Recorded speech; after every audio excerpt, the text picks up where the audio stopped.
All right, so first question, what was your experience doing these interviews? Were you surprised by any of the answers? Was it difficult? Did anybody say none of your business? What kind of occurred during this transaction?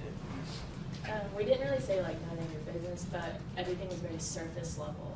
Okay. We didn't get super personal Okay. about it.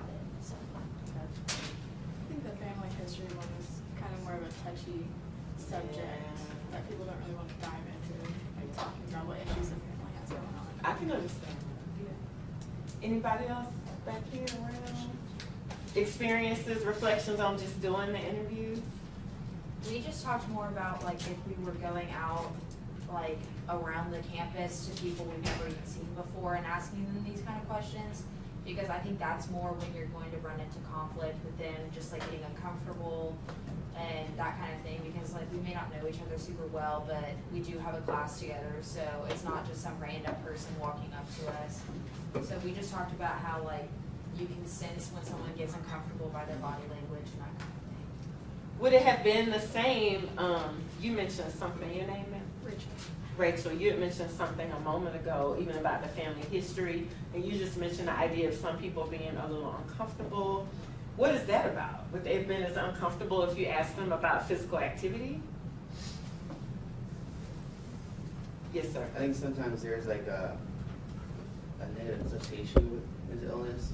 So, so I think oftentimes people feel like if they bring it up, they're immediately going to be judged, or you might start thinking negatively about them, or et cetera, et cetera.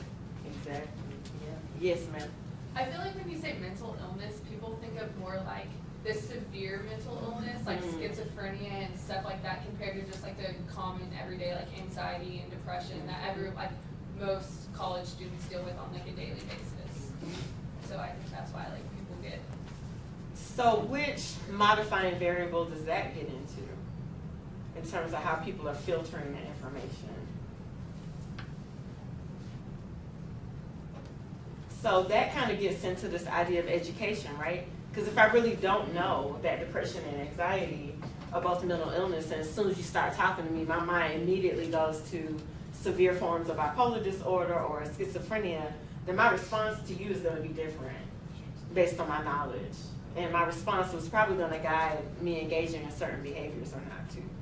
So it sounds like stigma is a little bit of it. And that's interesting because y'all are very well educated. So as you pointed out, ma'am, imagine if you had just randomly gone out into the streets of Stillwater or even talked to different people on campus. You would have some really interesting responses, or maybe not very many.